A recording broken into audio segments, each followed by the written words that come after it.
Hello, শুনতে পাচ্ছ? শুনতে পাচ্ছ তোমরা? শোনা যায়, শোনা যায়। আমি অটো এন্ট্রিটা দিয়ে রাখছিলাম, দিতে চাইছিলাম, সেটা আর কি হচ্ছে না। সেটা পিন করে রাখতে পারছি না অটো এন্ট্রিটা, তাহলে আর বারবার বেরোতে হতো না। সেটা হয়ে যাবে, আজকে হচ্ছে না। এইটা বোধ হয় অটো অ্যাডমিশন। হ্যাঁ, এইটা অটো অ্যাডমিশন। এটা আমি পিন করে দিলাম। তো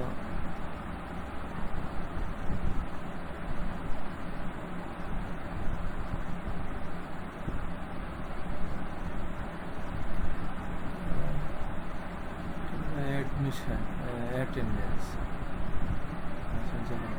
কেটে দিচ্ছি।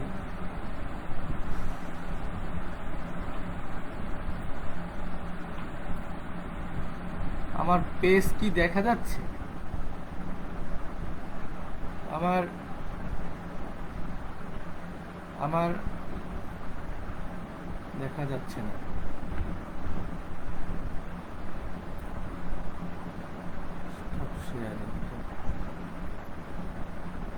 আচ্ছা, স্লাইড দেখা যাচ্ছে না, এটাই তো চেষ্টা করছি। আমি তো স্লাইডে আছি।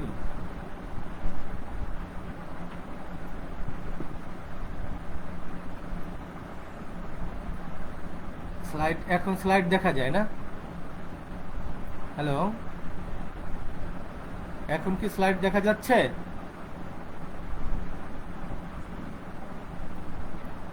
আমার পাশেরটাই তো দেখা যায়। আমি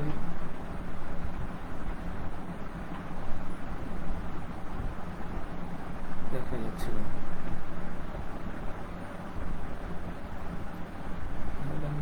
বের হয়ে যাবো নাকি? এটা ক্যান্সেল দেই। ভিউয়াল এডমিটার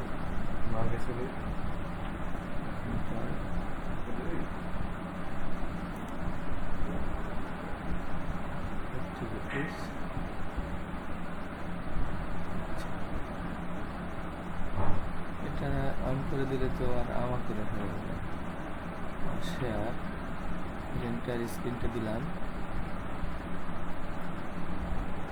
শেয়ার।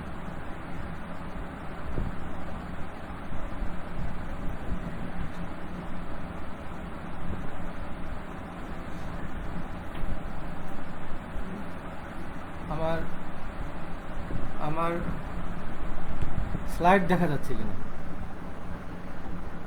ওয়েলকাম, ওয়েলকাম দেখা যাচ্ছে। আমার পাশেরটা কেন দেখা যায় না? এখন আমি পড়ালে বুঝতে পারবা? শুরু করবো?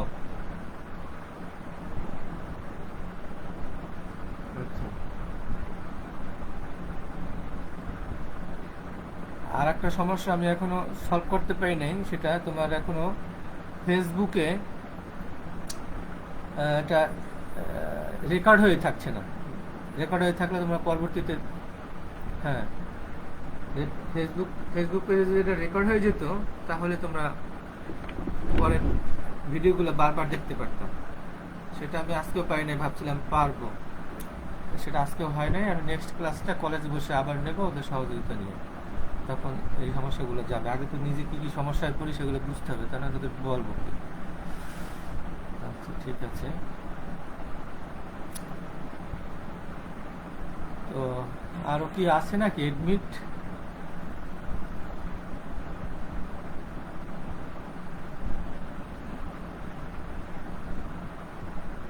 এই জয়েন্টটা, অটো জয়েন্টটাও তো এখনো হলো না আর কি। জয়েন হয়েছে মাত্র 28 জন। ক্লাসের মধ্যে এসে জয়েন করলে তখন তো সমস্যা।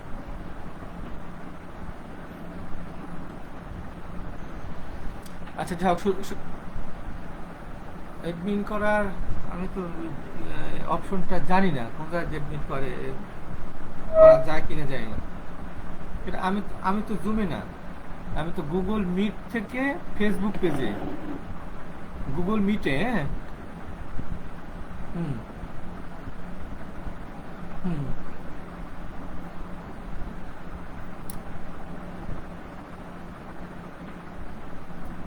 আচ্ছা আচ্ছা। হ্যাঁ হ্যাঁ। আচ্ছা আচ্ছা আচ্ছা, ঠিক আছে, আমি একটু এখানে একটু গিয়ে দেখি। এখানে কোনো 3 ডট অপশন নাই, বুঝছো? হ্যাঁ, এই পাইছি, হ্যাঁ হ্যাঁ। তাহলে এর মধ্যে এটা আছো, এর মধ্যে ক্যাপ্টেন কে? আর এর মধ্যে কে জানে, কে জানে, কে এটা এগুলো জানে কে, কাকে? হ্যাঁ, ফারদিন। ফারদিন কে? ফারদিন, এমডি ফারদিন। এই ফারদিন। আচ্ছা, ফারদিনের তো আবার ইয়ে পাচ্ছি না, ওর তো 3 ডট আসছে না, বুঝছো? ফারদিনের আবার 3 ডট আসছে না, কারু আসে কারু আসে না ফারদিনের।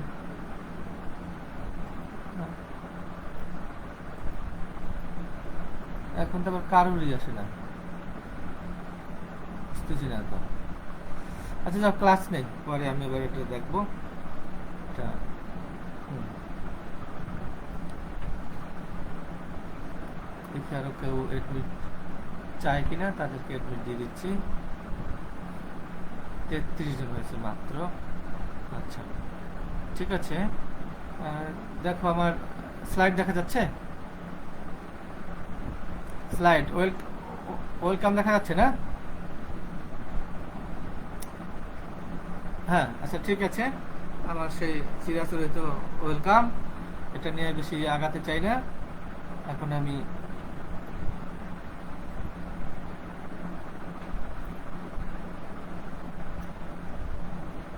স্লাইড নড়ছে।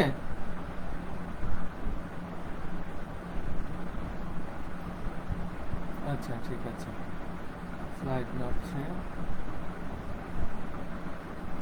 লাইভে দেখা যায় 10 জন, আর তোমরা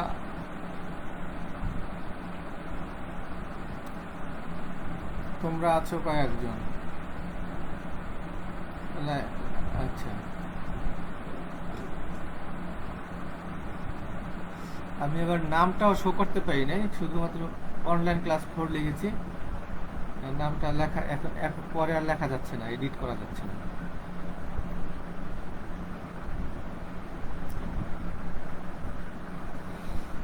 এটা একটা motivational reflective video clip, automatic বীজ রোপণ। 1 মিনিটের একটা স্লাইড দেখে আমরা পড়া।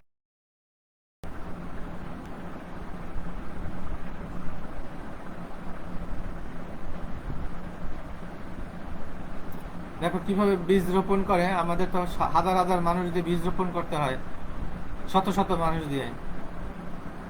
এখানে মেশিনের সাহায্যে কিভাবে করে।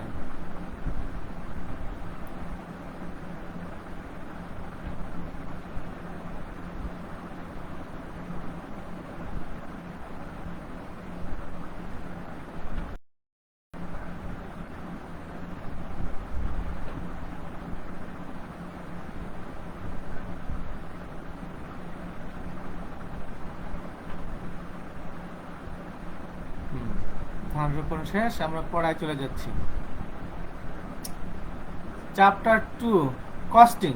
আমরা এস্টিমেটিং বিষয়টা কি তা ইতিমধ্যে বিগত ক্লাস 3টায় যথেষ্ট আমরা জেনেছি, এবং ওই যা জেনেছি ওটুকু ধরে রাখতে পারলেই হবে।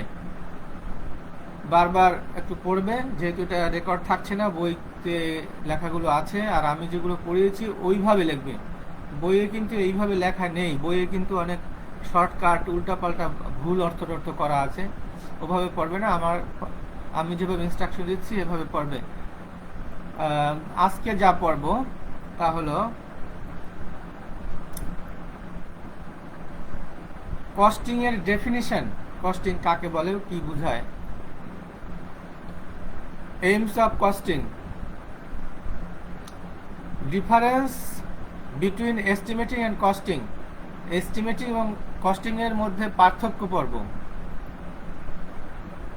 Elements of cost,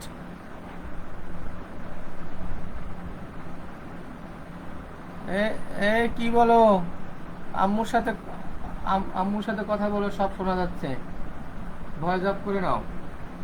elements of cost and standard cost, এগুলো আমরা আজকে পড়ব।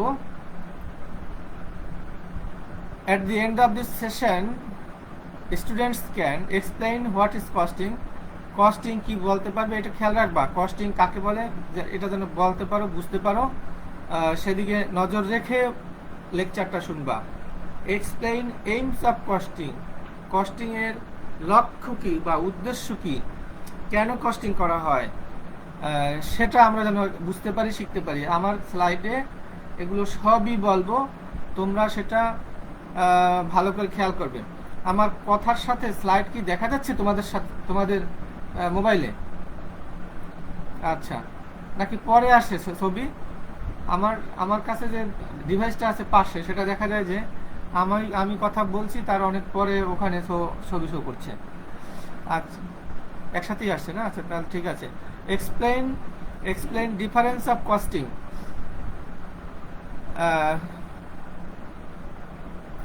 এখানে একটা টার্ম বাদ পড়ে গেছে, explain difference between costing and estimating হবে, বুঝতে পেরেছো? তো লেখার সময় এটা খেয়াল করতে পারিনি। Explain difference of cost, difference between estimating and costing, ঠিক আছে? এই টার্মটা একটু কারেকশন করে নেবে, আমি পরবর্তীতে যখন স্লাইড আবার রিপেয়ার করব, ঠিক করবো, তখন ঠিক করে নেব। Explain difference between estimating and costing, ঠিক আছে?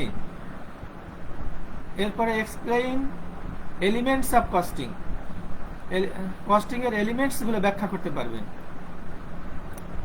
তারপরে explain standard cost, standard cost কি সেটাও ব্যাখ্যা করতে পারবে।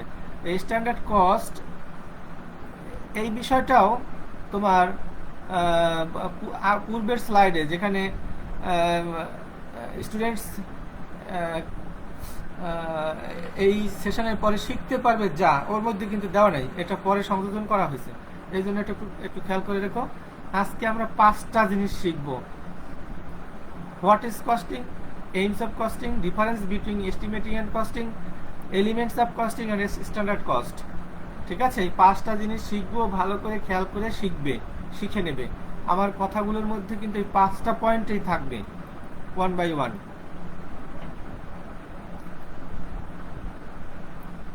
ডেফিনেশন অফ কস্টিং, লেখা ইংলিশে দেখে ভয় পাওয়ার কোনো কারণ নেই, বলে দিচ্ছি তো সব বাংলায়, একেবারে সহজ ভাষায় বলছি। কাগজ কলম নিয়ে তোমার একটু শর্টকাট লিখে নিতে পারো। ইট is the determination of actual cost, দেখো লাল করে দিয়েছি, যেটা ওইটাই মূল কথা, actual cost. It is the determination of actual cost and adding different expenses of a manufactured products. তোমার it is the determination of actual cost, তোমার এটা একটা উৎপাদিত পণ্যের ম্যানুফ্যাকচার্ড প্রোডাক্ট, এই এসটা হবে না, একটা ম্যানুফ্যাকচার্ড প্রোডাক্ট অর্থাৎ উৎপাদিত পণ্যের উৎপাদনের পরে প্রকৃত খরচ নির্ণয় করাই হচ্ছে কস্টিং। সবাই বুঝতে পারলে?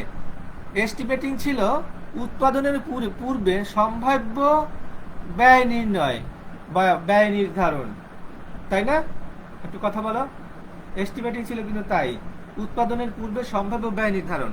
আর কস্টিং হচ্ছে উৎপাদনের পরে প্রকৃত খরচ কত হয়েছে সেটা সব দিকের সকল খরচ যোগ করে তার টোটাল কস্টটা নির্ণয় করা। অর্থাৎ এখানে শুধু ক্যালকুলেশনের কাজ, তোমার যোগ করবা কোন সেকশনে কত খরচ হয়েছে সে যোগ করে খরচটা কি হলো সেই বের করাটাই হচ্ছে তোমার কস্টিং। বোঝা গেল? It may also be defined as the system, এটাকে এভাবেও সংজ্ঞায়িত করা যায় যে এটা একটা system which systematically records all the expenditure to determine the cost of manufactured products. উৎপাদিত পণ্যের তোমার খরচের সিস্টেমেটিক্যালি রেকর্ড রাখা কৌশলকেও তোমার কস্টিং বলা যায়।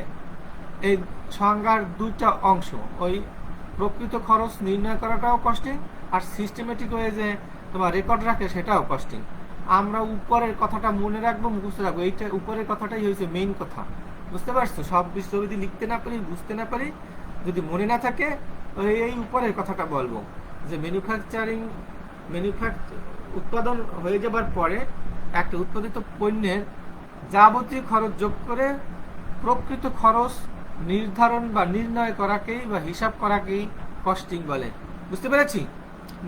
নিচেরটুকু আর দরকার নেই, নিচেরটুকু শুধু জানার জন্য।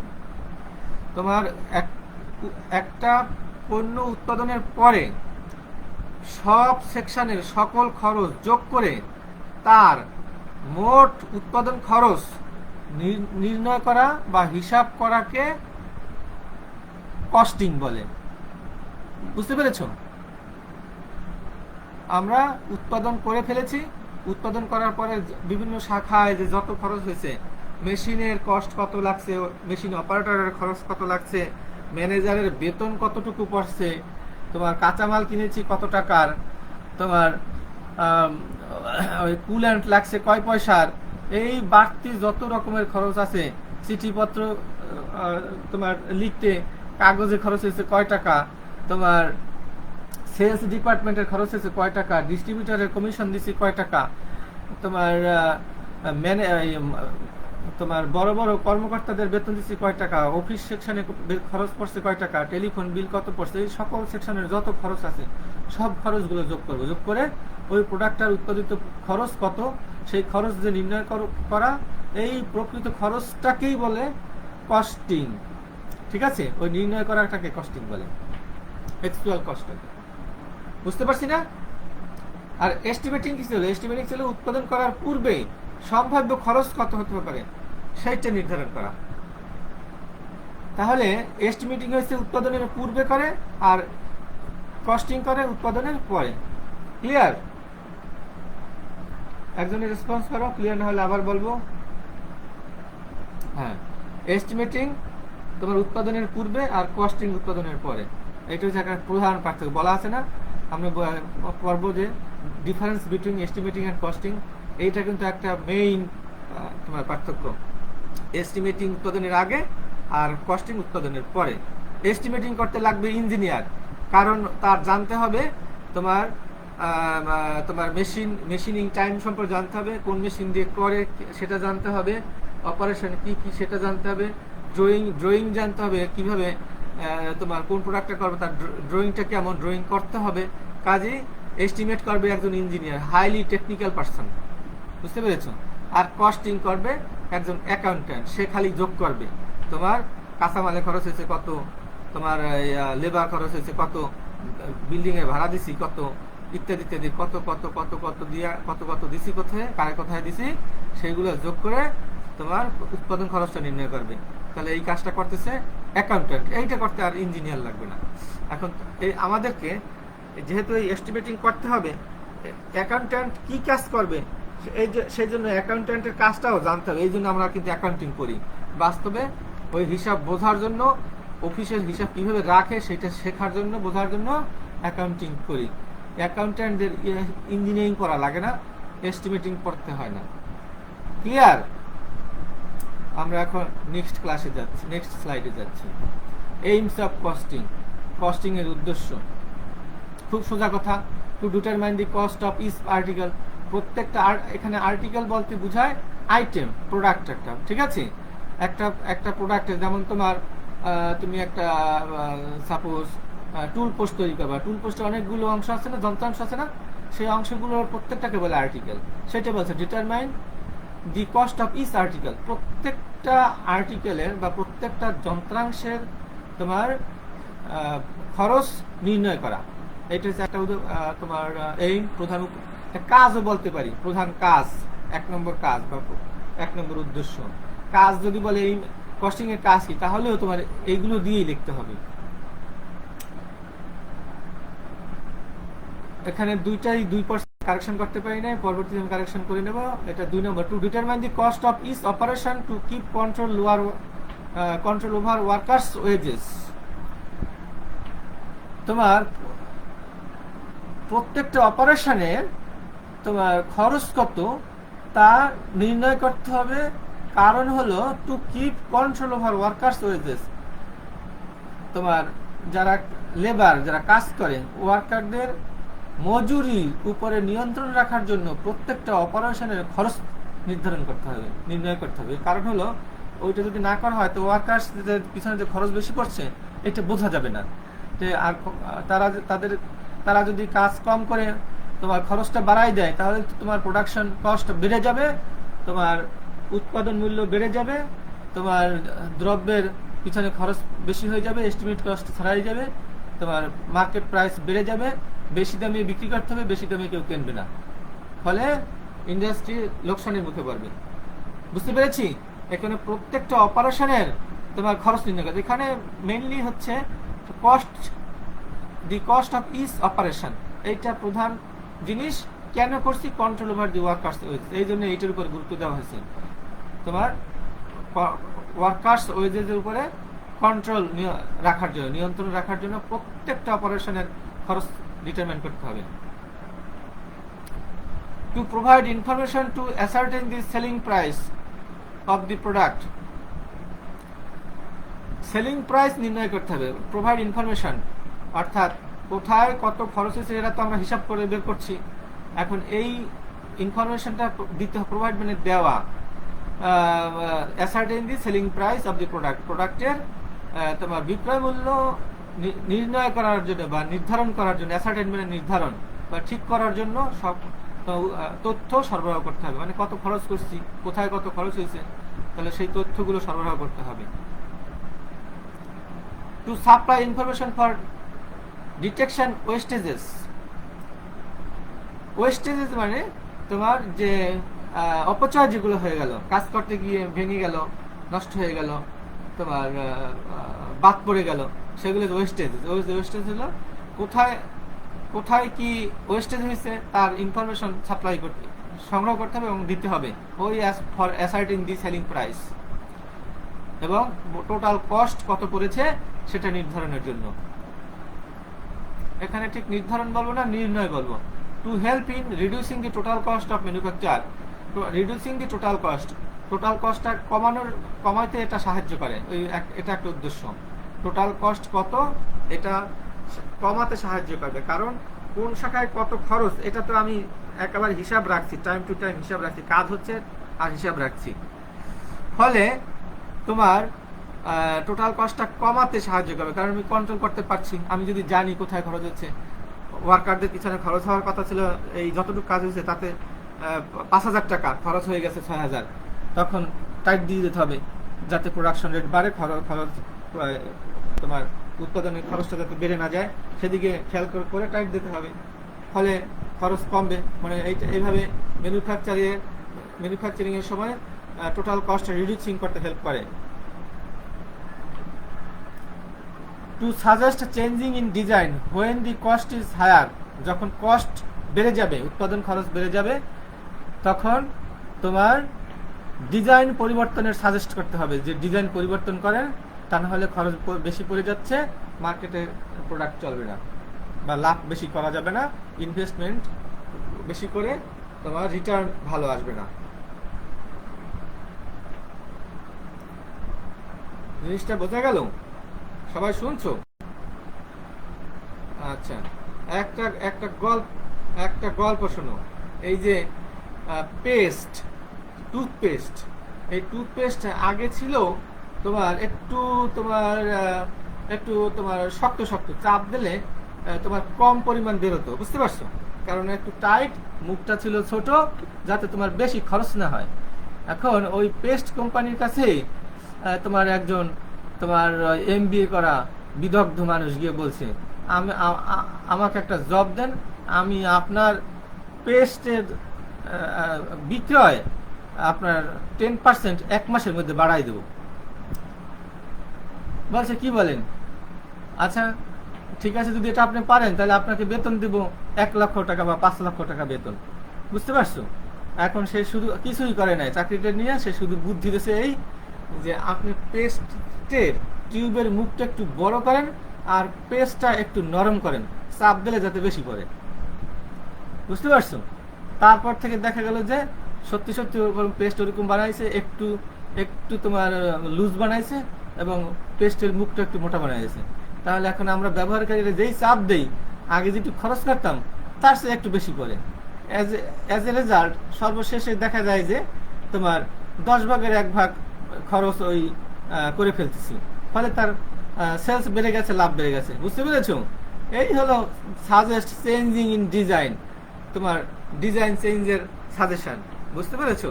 এখন কিন্তু দেখবা যে অধিকাংশ পেস্টের মুখে বড় চাপ দিলে যতটুকু দিতে চাই তার চেয়ে একটু বেশি বেরোয় যায়।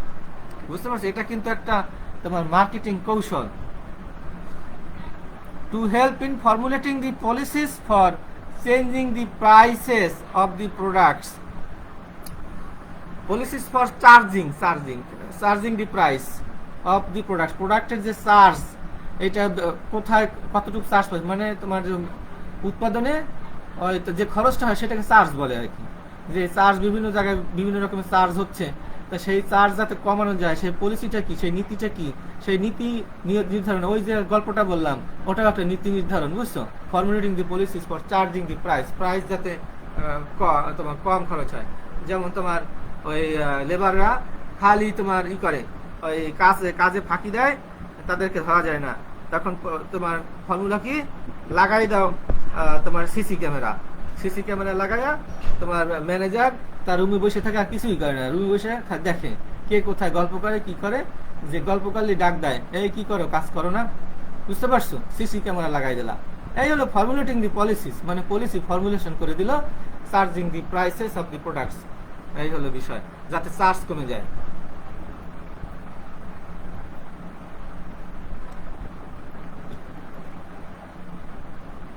To provide information for economic consideration purchasing new machines, নতুন মেশিন লাগবে, অনেকদিন মেশিন চলছে, প্রোডাক্ট তো অনেকদিন একইভাবে চলছে, বাজারে নতুন নতুন প্রোডাক্ট এসে গেছে, নতুনভাবে তৈরি করতে হবে। যেমন ডিজিটাল, আগে ছিল সব ম্যানুয়াল মেশিন, এখন ডিজিটাল মেশিনের তোমার ইনফরমেশন দিতে হবে। ফর ইকোনমিক কনসিডারেশন মানে আর্থিক সাশ্রয়ের দিক বিবেচনায় তোমার নতুন মেশিন ক্রয়ের জন্য তোমার তথ্য প্রদান করা। কি বলছি বুঝছো? কোথায় কম দামে পাওয়া যায়, যেমন এখন আগে সব ম্যানুয়াল মেশিন ছিল, এখন সব ডিজিটাল মেশিন, চায়না মেশিন, কম দামে ভালো মেশিন, অল্পতে বেশি প্রোডাক্ট উৎপন্ন হয়। জিনিসটা বোঝা গেল? এগুলো হচ্ছে aim. To help the management in decision making, ম্যানেজমেন্টকে ডিসিশন মেকিং এ সহায়তা করা। এই কথাগুলো বারবার বলা হয়েছে, একই জিনিস আর কি। To facilitate preparation of estimation for submitting in tender quotation সাবমিশনে সাহায্য করে। টেন্ডার কোটেশন বুঝো? তো শোনো না, টেন্ডারবাজি মানে টেন্ডার একদলে সাবমিট করে, অনেকের টেন্ডার বাতিল হয়ে যায়। কারণ কি? তারা টেন্ডারে যা চাইছে তা ঠিক মতো লিখতে পারে না, কারণ তারা মেশিনের স্পেসিফিকেশন জানে না, কি চাইছে, কি লিখতে হবে বুঝতে পারে না। এই তোমার সেই ইনফরমেশনগুলো দেওয়া, টেন্ডারের যা প্রয়োজনীয় জিনিস টেন্ডার বা কোটেশনের, সেইগুলো তোমার সহায়তা করে এই তোমার কস্টিং ডিপার্টমেন্ট এবং এস্টিমেটিং ডিপার্টমেন্ট। এস্টিমেটিংয়েও এই কাজটা রয়েছে কিন্তু। To compare thee actual cost with the estimated cost of the product. এবার শেষের দিকে প্রায় এসে গেছি। কম্পেয়ার, আমি এস্টিমেট করছিলাম কত টাকা আর প্রকৃত খরচ কত টাকা হয়েছে, দুটো কম্পেয়ার করতে হবে, কম্পেয়ার করে দেখতে হবে। যদি এস্টিমেটেড কস্টের মধ্যে থাকে তাহলে এস্টিমেটেড ঠিক ছিল এবং তোমার জিনিসটা লাভজনক হবে। আর যদি খরচ বেশি হয়ে যায়, ওই ঘাটতি পড়বে, ওই লস হবে, লাভ কাঙ্ক্ষিত মানের হবে না। Determine packing and delivery charges etc. Packing এবং ডেলিভারি চার্জেস এটা নির্ণয় করতে হবে। সুন্দর করে সুন্দর মোড়কে তোমার ছাড়তে হবে, তারপর ডেলিভারি করতে হবে, দোকানে দোকানে গিয়ে দিয়ে আসতে হবে, এগুলো একটা চার্জ আছে, সেগুলো নির্ণয় করতে হবে। প্যাকিং সুন্দর, মাল যত ভালো হোক, প্যাকিংটা খারাপ হলে সেটা আর কেউ কেনে না। মালও ভালো হতে হবে, প্যাকিংও ভালো হতে হবে, আবার বাসায় পৌঁছাই দিয়ে আসতে হবে। দেখো না দোকানদারদের বাড়ি বাড়িতে যাইয়া তোমার মার্কেটিং ম্যানেজাররা, মার্কেটিং অফিসাররা পৌঁছেই দিয়েছে, তারপর বিক্রয় হয়। সেই খরচগুলো নির্ণয় করতে হবে। দেন ক্যালকুলেট দি টোটাল কস্ট, তারপরে টোটাল কস্ট মানে উপরে যত খরচ ছিল সেগুলো যোগ করে টোটাল কস্টটা নির্ণয় করতে হবে। আমরা ফাইনাল কস্টটা পেয়ে গেলাম, প্রোডাক্ট উৎপাদন করতে কত টাকা লাগছে। Add profit in the total cost and fix up the sale price. এরপরে প্রফিট যোগ করে সেল প্রাইসটা নির্ধারণ করা, এটা হচ্ছে এস্টিমেটিং এর কস্টিং এর উদ্দেশ্য। Decide the discount allowed to distributor. যারা ডিস্ট্রিবিউটর তাদের তোমার ডিসকাউন্টের বিষয়ে সিদ্ধান্ত দেওয়া, যে ডিস্ট্রিবিউটরকে কত টাকা ডিসকাউন্ট দেবো, কমিশন দিব। অর্থাৎ তুমি 1 লক্ষ টাকার মাল আমার বেচে দিবা, বা তুমি সরবরাহ করছি, তুমি 1% পাবা।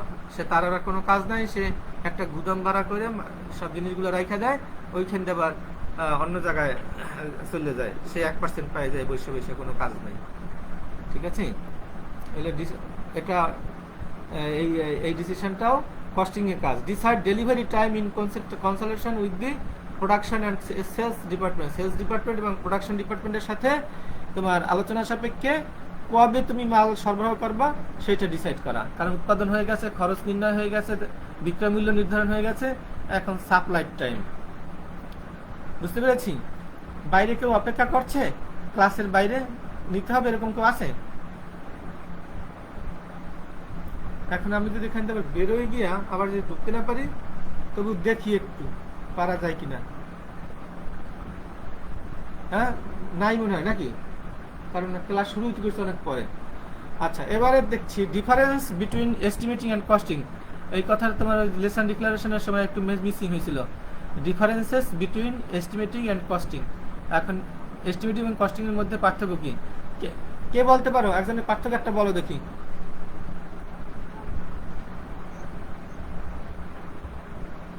হ্যাঁ, রাইট। আর একটা বলো, আর একজনে।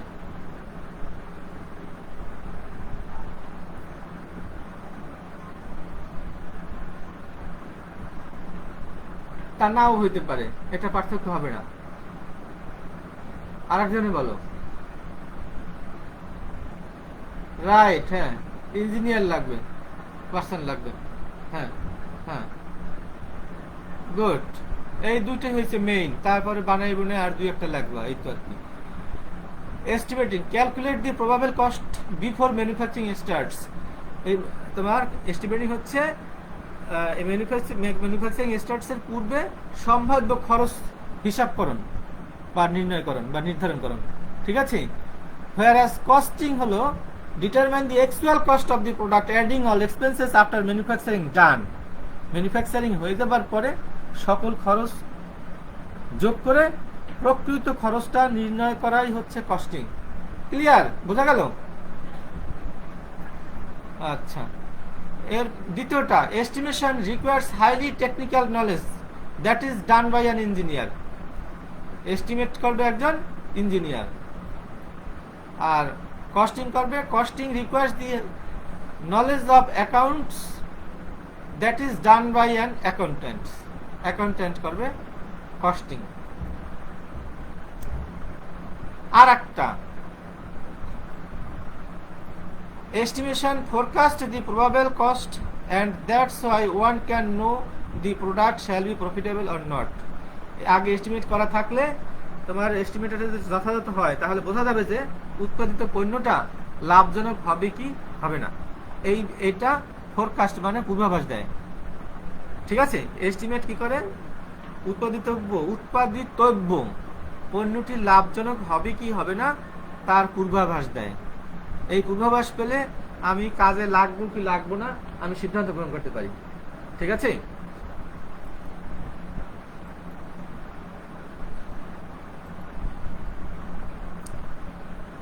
আর কস্টিং কি করে? Costing tells the profitability of the product. Costing বলে দেয় তোমার প্রোডাক্টটার তোমার লাভ কতটা হলো, এর লাভের সম্ভাব্যতা কতটুকু। কারণ কস্ট করেছে তোমার, মনে করো 100 টাকা, এখন তুমি ওই প্রোডাক্টটা 105 টাকার বেশি বিক্রি করতে পারবে না। 105 টাকার বেশি চাইলে মার্কেটে কেউ কিনবে না। কি বলছো বুঝছো? সে বলে দেবে যে এইটা লাভ হবে 5 টাকা। বুঝতে পারছো?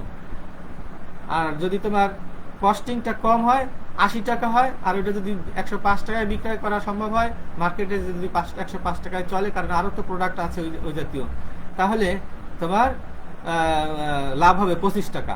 সেইটা কি কস্টিং টেলস দি প্রফিটেবিলিটি, কতটা লাভজনক হবে সেটা বলে দেয়। জিনিসটা বুঝলাম? এস্টিমেটিং অ্যান্ড কস্টিং এর এটাই পার্থক্য। এই 3টা পার্থক্য মনে রাখলেই এনাফ। সবাই বুঝছে? ক্লিয়ার?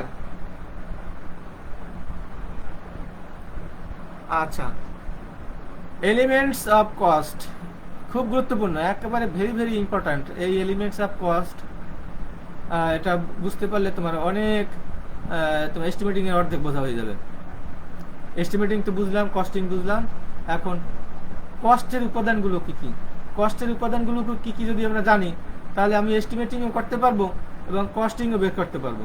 এবং কস্টিংয়ে তোমার কত টাকা উৎপাদন খরচ পড়বে, সম্ভাব্য খরচও নির্ণয় করতে পারবো, আর তোমার উৎপাদনের পরে টোটাল কস্ট নির্ণয় করতে পারবো। এই জন্য elements of cost is very very important. Elements মানে উপাদান, কস্টের উপাদান, ব্যয়ের উপাদান। ব্যয়ের উপাদানকে আমরা প্রধানত 3 ভাগে ভাগ করতে পারি, প্রধানত 3টা ব্যয়ের উপাদান, প্রধানত 3টা। 1 নম্বরে হচ্ছে ম্যাটেরিয়াল, 2 নম্বরে লেবার, 3 নম্বরে আদার এক্সপেন্সেস। জিনিসটা কি স্পষ্ট দেখতে পাও তোমরা? হ্যাঁ, একটু টুকে রাখো, যেহেতু জিনিসটা রেকর্ড বোধহয় হচ্ছে না। আমি রেকর্ডের জায়গাটা এখনো যেতে পারি নাই, রেকর্ডটা করতে চাই, রেকর্ডের অপশনটা আমি খুঁজে পাচ্ছি না আর কি। রেকর্ডে অটোমেটিক হয়ে যাওয়ার কথা। পরবর্তীতে রেকর্ড করার চেষ্টা তো প্রতিদিনই করি, রোজই কিছু বুদ্ধি পরামর্শ নেই, কিন্তু ফাইনালি এসে দেখি যে মেলে না। আচ্ছা, ঠিক আছে, এরপরে আমি রেকর্ড করার চেষ্টা করবো। যেগুলো হয়ে গেছে সেগুলো তো আর করা যাবে না, পরেরগুলো করার চেষ্টা করব। যেহেতু রেকর্ড হচ্ছে না, খাতায় টুকে রাখো। ব্যয়ের উপাদান প্রধানত 3টা, ম্যাটেরিয়াল, লেবার এবং এক্সপেন্সেস। অর্থাৎ ম্যাটেরিয়ালে খরচ হবে, লেবারে খরচ হবে এবং আদার এক্সপেন্সেসে খরচ হবে। এই ম্যাটেরিয়াল, লেবার, এক্সপেন্সেস প্রত্যেকটাকে আবার 2 ভাগে ভাগ করা। কি কি? ডাইরেক্ট ম্যাটেরিয়াল এবং ইনডাইরেক্ট ম্যাটেরিয়াল। ম্যাটেরিয়াল 2 ধরনের, ডাইরেক্ট ম্যাটেরিয়াল এবং ইনডাইরেক্ট ম্যাটেরিয়াল। ডাইরেক্ট ম্যাটেরিয়াল কি? তুমি তৈরি করবা টুল পোস্ট, বানাবা কি দিয়া? মনে করো তোমার মিডিয়াম কার্বন স্টিল দিয়া, তাহলে সেই মিডিয়াম কার্বন স্টিলটাই হচ্ছে কি ডাইরেক্ট ম্যাটেরিয়াল। বোঝা গেল? যা দিয়ে বানাবা, যেমন তুমি হ্যামার বানাবা, হ্যামার বানানোর ডাইরেক্ট ম্যাটেরিয়াল কি? লোহা, মাথায় যে লোহাটা, ওইটা হচ্ছে তোমার ডাইরেক্ট ম্যাটেরিয়াল, এবং ওই হ্যান্ডেলটা ওটাও ডাইরেক্ট ম্যাটেরিয়াল। তারপরে ইনডাইরেক্ট ম্যাটেরিয়াল, ওই বানাইতে গিয়ে কিছু বাড়তি লাগবে। কি কি লাগবে? যেমন ধরো তোমার মেশিনে কাজ করতে গেলে কুল্যান্ট লাগবে, গ্রিজ লাগবে, অর্থাৎ ওগুলো তোমার মূল জবটার মধ্যে কোনো কাজ করে না, কিন্তু উৎপাদন করার জন্য ওইটুক না হইলে আর উৎপাদন হচ্ছে না। ঠিক আছে? এই জন্য ওইটা হচ্ছে ইনডাইরেক্ট ম্যাটেরিয়াল। লেবারও ঠিক সেরকম, ডাইরেক্ট লেবার এবং ইনডাইরেক্ট লেবার। ডাইরেক্ট লেবার কি? যে তোমার মেশিনটা সরাসরি অপারেশন করতেছে, সে মেশিন অপারেটর, সে হচ্ছে ডাইরেক্ট লেবার। আর ইনডাইরেক্ট লেবার কি? ওরে যে ওই হাত পাতলে যে হ্যামারটা আগাই দেয়, টুলটা আগাই দেয়, স্কেলটা আগাই দেয়, ওকে বলে এই টান, ওই টান, এইটা ধর। যেমন মিস্ত্রিরা যখন কাজ করে 2 জন আসে, একজনে ময়ূর উপর উঠে কাজ করে, আর একজনের ময়ূরে চাপে ধরে, আর কি চায় যে এই প্লায়ারটা দে, এই প্লায়ারটা থুয়ে এখন ওই রেঞ্জটা দে, এই দুইটা রয়্যাল প্লাগ দে, এই 2টা স্ক্রু দে। এই যে তোমার যার কাছে চায়, অর্থাৎ ইনডাইরেক্ট লেবার, যে হেল্পার, ওই হেল্পারের ব্যয়টা হচ্ছে গিয়া ইনডাইরেক্ট লেবার। বুঝতে পারছি? ডাইরেক্ট লেবার হচ্ছে মেশিন অপারেটর, যে সরাসরি কাজ করছে, আর ওরা যে হেল্প করছে হচ্ছে ইনডাইরেক্ট লেবার। আদার এক্সপেন্সেসের মধ্যে ডাইরেক্ট এক্সপেন্সেস এবং ইনডাইরেক্ট এক্সপেন্সেস। ডাইরেক্ট এবং ইনডাইরেক্ট সবটাই ম্যাটেরিয়ালকে দুভাবে ভাগ করছি, ডাইরেক্ট ইনডাইরেক্ট, লেবারকেও ডাইরেক্ট ইনডাইরেক্ট, আদার এক্সপেন্সেসকেও ডাইরেক্ট এবং ইনডাইরেক্ট। ডাইরেক্ট এক্সপেন্সেস কি? একটা জব তৈরি করতে গেলে ডিজাইন করাইতে হইবে, ডিজাইনের একটা খরচ আছে, ডিজাইন সেকশনে দিতে হবে, যে ডিজাইনার ডিজাইন করে দেবে তার একটা ব্যয় আছে, ওইটা হচ্ছে ডাইরেক্ট এক্সপেন্সেস। ওই জবটা তৈরি করার জন্য স্পেশাল একটা টুল লাগবে, যে তোমার স্টোরেজের টুল আছে সেই টুল দিয়ে হবে না, একটা স্পেশাল টুল লাগবে বা স্পেশাল একটা জিগ লাগবে বা একটা স্পেশাল একটা পিক্সেল লাগবে বা স্পেশাল একটা প্যাটার্ন লাগবে, ওইটা ছাড়া এই জবটা হবে না। ওইটার খরচটা হলো গিয়া ডাইরেক্ট এক্সপেন্সেস। বোঝা গেল? শুধু ওই জবটা তৈরি করার জন্যই যে একটা সুনির্দিষ্ট একটা যে জিনিস বা টুল বা জিগস, ফিক্সার্স, অ্যাক্সেসরিজ বা ইকুইপমেন্ট লাগবে, ওইটাকে বলে ডাইরেক্ট এক্সপেন্সেস। আর ইনডাইরেক্ট এক্সপেন্সেস কি? আর এত যে খরচগুলোর কথা বললাম, ওই ম্যাটেরিয়াল, লেবার থেকে শুরু করে এতে যে খরচগুলো বাদ পড়ছে সব ইনডাইরেক্ট এক্সপেন্সেস। যেমন তোমার ফ্যাক্টরি বিল্ডিং এর ভাড়া, যে মেশিন দিয়ে বানাচ্ছি সেই মেশিন যে দাম দিয়ে কিনলাম তার ভাড়া বা তার খরচ, তোমার ফ্যাক্টরিতে যে ফোরম্যান আছে তার যে বেতন দিতে হয় তার বেতন, তারপর যে ক্রেন অপারেটর আছে তার বেতন, তারপরে যে মালামাল ডেলিভারি করলাম ডেলিভারি ম্যানের বেতন, মালামাল যে ওঠানামা করে সে কুলির খরচ, তারপরে গাড়িতে তোমার বরিশাল থেকে রংপুর নিয়ে গেলাম সেই ক্যারিং কস্ট, তারপরে বিক্রি করার জন্য একটা শোরুম বানাইলাম বিশাল, সেই শোরুমের খরচ, সেলস অফিসে যে সেলসম্যান রাখলাম তাদের বেতন, যারা আবার দোকানে বিক্রি করলো তাদেরকে যে কমিশন দিলাম তাদের কমিশন, এই সব হচ্ছে ইনডাইরেক্ট এক্সপেন্সেস। বুঝতে পারছি? এই যে এই ইনডাইরেক্ট এক্সপেন্সেস, ইনডাইরেক্ট লেবার আর ইনডাইরেক্ট ম্যাটেরিয়াল, এই সব ইনডাইরেক্ট খরচগুলোকে একত্রে বলে ওভারহেড। একটা কথা শুনে থাকবা, এই ওভারহেডটা খুব গুরুত্বপূর্ণ, যে ওভারহেড কত, জিনিসটা বানাবো তাতে মাল লাগবে, ডাইরেক্ট ম্যাটেরিয়াল লাগবে, এত ওভারহেড কত, এই ওভারহেড হচ্ছে সেটা। ওই যাবতীয় ইনডাইরেক্ট খরচগুলো মিলে যে খরচ হবে তাকে বলে ওভারহেড। অনেক সময় দেখা যায় যে তোমার খাজনার চেয়ে বাজনা বেশি, ওভারহেড হয়ে যায় বেশি, মালামাল এবং লেবারের যে খরচ হবে তার চেয়ে ওভারহেড চার্জ বেশি করে যায়, কারণ ওইটা বানাতে গিয়ে যে বিশাল কর্মযজ্ঞ, যে বিশাল ব্যবস্থাপনা, ওই বিশাল ব্যবস্থাপনার যে খরচ সেটা ওই ডাইরেক্ট ম্যাটেরিয়াল এবং ডাইরেক্ট লেবারের চেয়ে অনেক বেশি হয়ে যায়, সেটাকে বলে ওভারহেড চার্জেস। এই ওভারহেড চার্জেসকে আমরা আবার 4 ভাগে ভাগ করতে পারি। একটা হচ্ছে ফ্যাক্টরি ওভারহেড। ফ্যাক্টরি ওভারহেড কি? ফ্যাক্টরির মধ্যে, অর্থাৎ উৎপাদন করার জন্য ফ্যাক্টরির গেট পর্যন্ত একটা জব উৎপাদন হয়ে আসতে যে ওভারহেড লাগে, যে বাড়তি খরচ লাগে, সেটাকে বলে ফ্যাক্টরি ওভারহেড। সেটা কি? সেই ফ্যাক্টরি ওভারহেড কি? ওই যেমন কুল্যান্ট, ওটা ফ্যাক্টরি ওভারহেড হতে পারে। তোমার ওই যে তোমার হেল্পারের বেতন, সেটা তোমার ফ্যাক্টরি ওভারহেড হতে পারে। ফ্যাক্টরি বিল্ডিং এর যে ভাড়া, সেটা ফ্যাক্টরি ওভারহেড হবে। মেশিনের, লেদ মেশিনে কাজ করছে, লেদ মেশিনের একটা খরচ আছে, সেটা ফ্যাক্টরি ওভারহেড। তোমার ফ্যাক্টরিতে যে একটা টেলিফোন আছে, সেই টেলিফোন বিল, সেটা হবে। তোমার বিদ্যুৎ খরচ করেছি মেশিন চালানোর জন্য, সেটা ফ্যাক্টরি ওভারহেড। তোমার ফ্যাক্টরির মধ্যে যে অন্যান্য জ্বালানি ব্যবহার করেছি, সেটা ফ্যাক্টরি ওভারহেড ইত্যাদি, ডিফারেন্ট টাইপস অফ। অর্থাৎ ফ্যাক্টরির মধ্যে, ফ্যাক্টরিতে যেবার সংরক্ষণ করছি সেজন্য যে খরচ, সেটা তোমার ফ্যাক্টরি ওভারহেড। ফ্যাক্টরিতে যে মালামাল যে সংরক্ষণ করে স্টোর কিপার, তার বেতন, সেটা হচ্ছে ফ্যাক্টরি ওভারহেড। এইগুলো হচ্ছে ফ্যাক্টরি, অর্থাৎ ফ্যাক্টরির গেট পর্যন্ত একটা জব তৈরি আসতে যেখানে যেখানে যত খরচ সব ফ্যাক্টরি ওভারহেড। ক্লিয়ার? বোঝা গেল? এরপর হচ্ছে অ্যাডমিনিস্ট্রেটিভ ওভারহেড। এই ফ্যাক্টরি পরিচালনার জন্য একটা বিশাল প্রশাসন যন্ত্র আছে, একজন ম্যানেজিং ডাইরেক্টর আছে, একজন জেনারেল ম্যানেজার আছে, একটা অফিস আছে, অফিস সেকশন, তারা কি অফিস চালাচালি করে, চিঠিপত্র চালাচালি করে, টেলিফোন আছে, তাদের কাগজপত্র কিনতে হয়, তাদের বেতন আছে। তোমার অফিসে তোমার ওই নানা রকমের ক্রয় বিক্রয় আছে, টেবিল, চেয়ার, ফার্নিচার ইত্যাদি ক্রয় করতে হয়। তোমার যোগাযোগের জন্য খরচ রয়েছে। এইগুলো হচ্ছে অ্যাডমিনিস্ট্রেটিভ ওভারহেড, প্রশাসনিক ওভারহেড। এরপর হচ্ছে ডিস্ট্রিবিউশন ওভারহেড, অর্থাৎ মাল উৎপাদন হয়ে গেলে এখন ডিস্ট্রিবিউশন করতে হবে, তোমার ঘাটিতে পৌঁছাতে হবে। ডিস্ট্রিবিউশনের জন্য যে খরচ, সেটা হচ্ছে ডিস্ট্রিবিউশন ওভারহেড। এই ডিস্ট্রিবিউশনের জন্য প্যাকেজিং খরচ আছে, তোমার তোমার গুদাম ভাড়া আছে, কেরিং কস্ট আছে ডিস্ট্রিবিউটরদের কাছে পৌঁছানোর জন্য, এইগুলো হচ্ছে ডিস্ট্রিবিউশন ওভারহেড।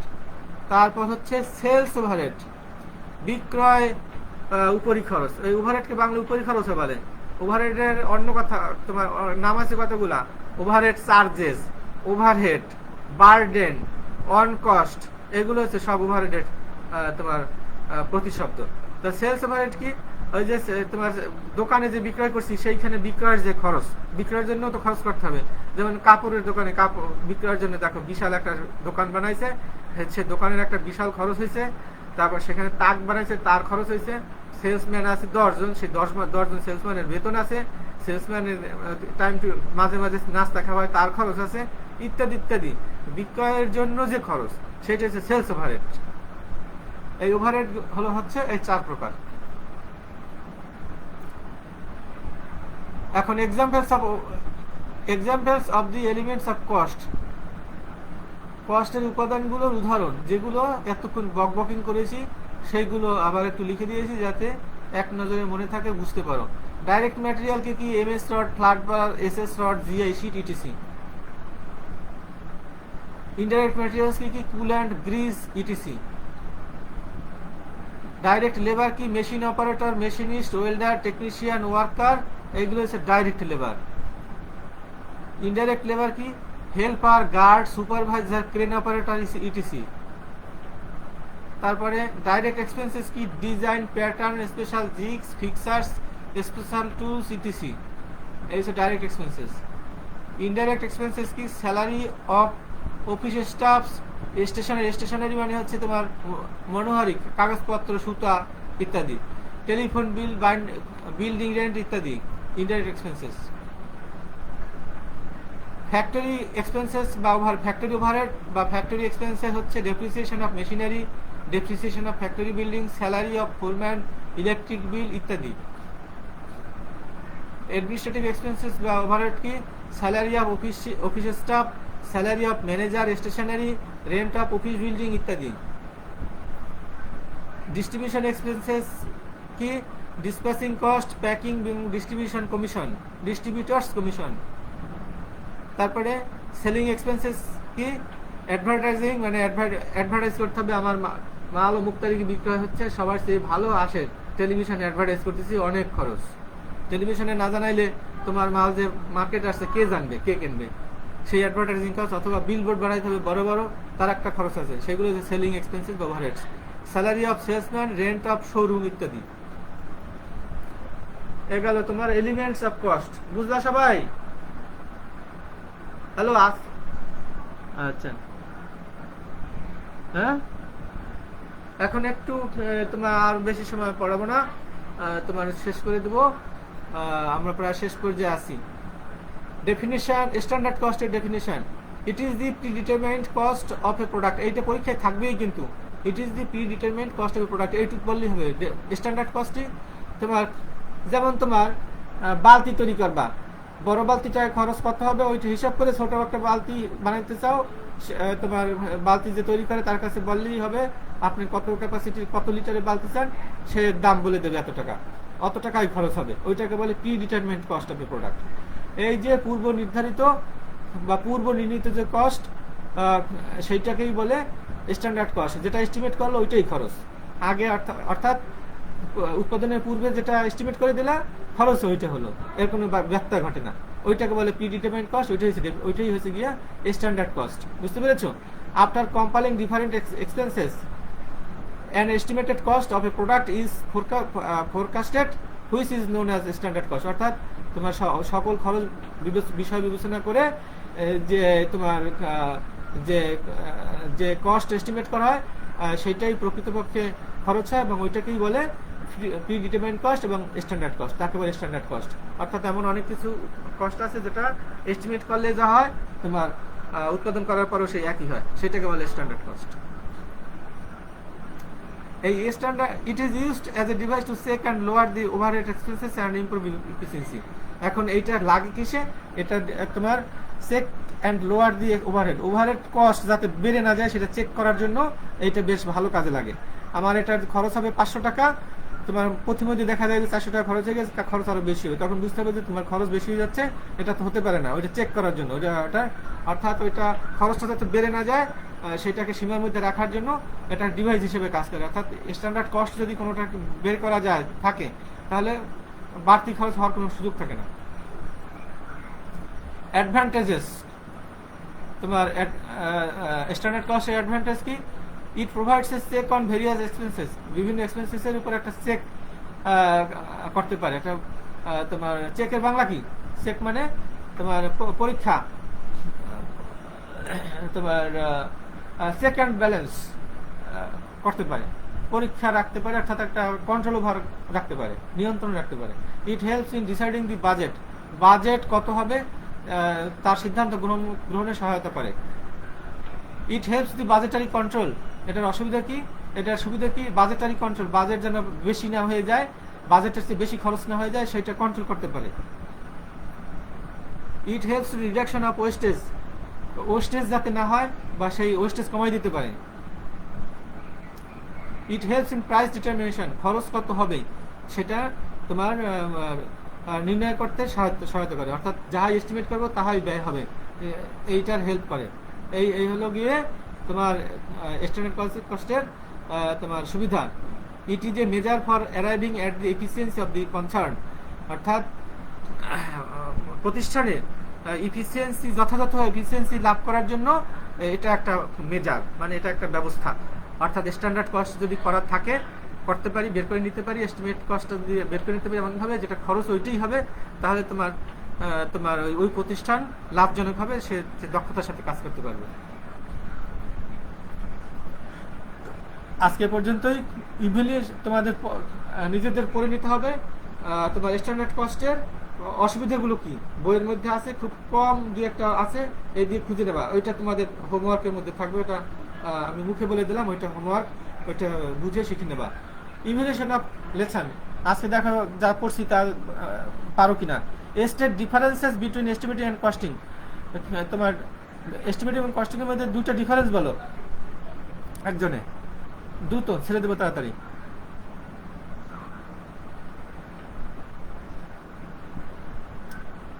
হ্যাঁ, গুড। হ্যাঁ, আরেকটা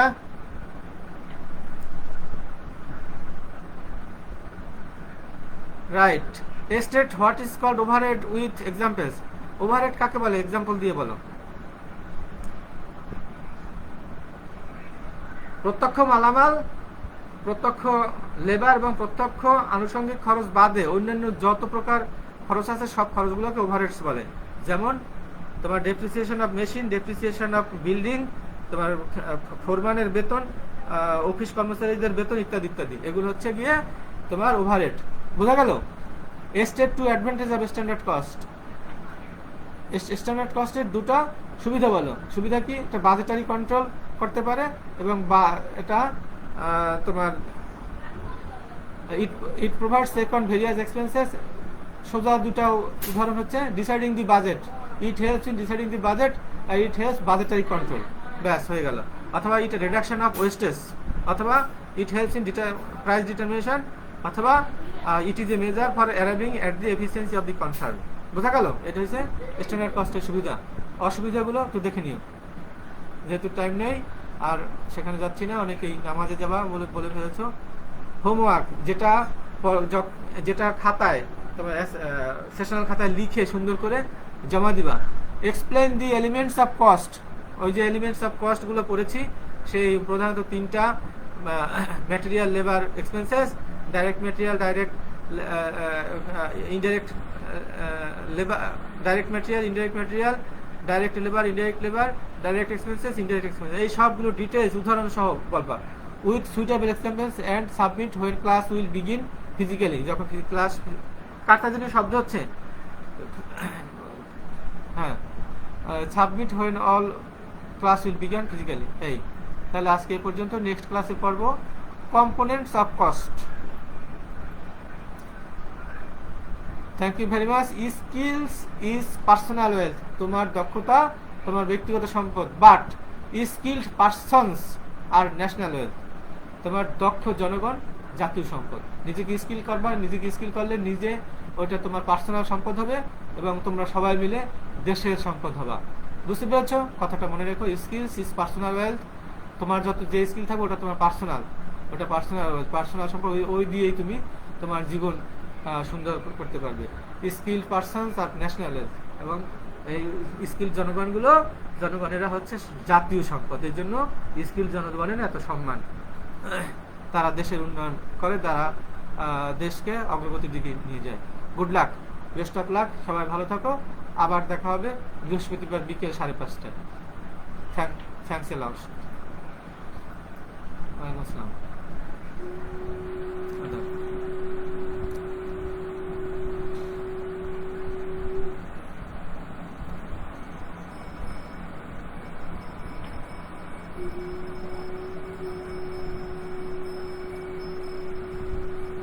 কয়জন ছিল? 7 জন শেষে নাকি মাত্র? সব বেরোই গেছে, তাহলে আর কি হইল?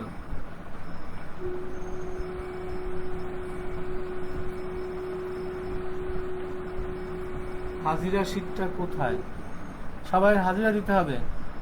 হাজিরা শীটটা তো আমি অটো হাজিরা শীট রাখার ব্যবস্থা করছি, হাজিরা দিতে হবে সবাই। আচ্ছা যাই হোক, আজকে যতটুকু হয়েছে, পরের ক্লাসটা আমি হাজিরা শীট এখানে তুমি উপস্থিত হইলেই ওইটা অটোমেটিক হাজিরায় তোমার যোগ হয়ে যাবে। বুঝতে পেরেছ? হ্যাঁ হ্যাঁ, ওটা দিবা এবং ওইটাই কালেকশন হয়ে যাবে। কমেন্ট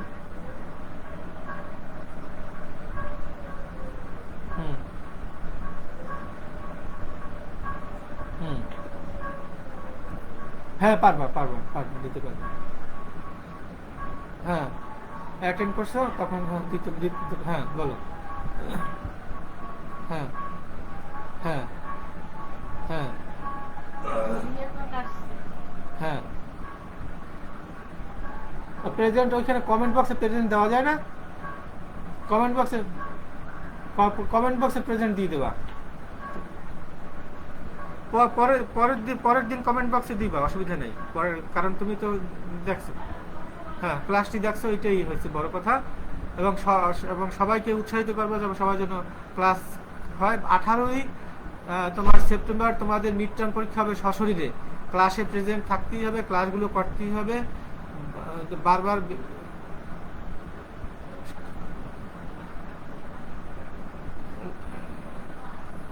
হ্যাঁ অর্ধেক, ওই তো তোমার মিড টার্ম পরীক্ষা যেরকম হয় 50% মার্কসে। বুঝতে পারছো? না ওরকম হবে না। ওই নিয়ম তো ওই সময়ের জন্য ছিল, ওই নিয়ম আর হবে না। এখন তোমার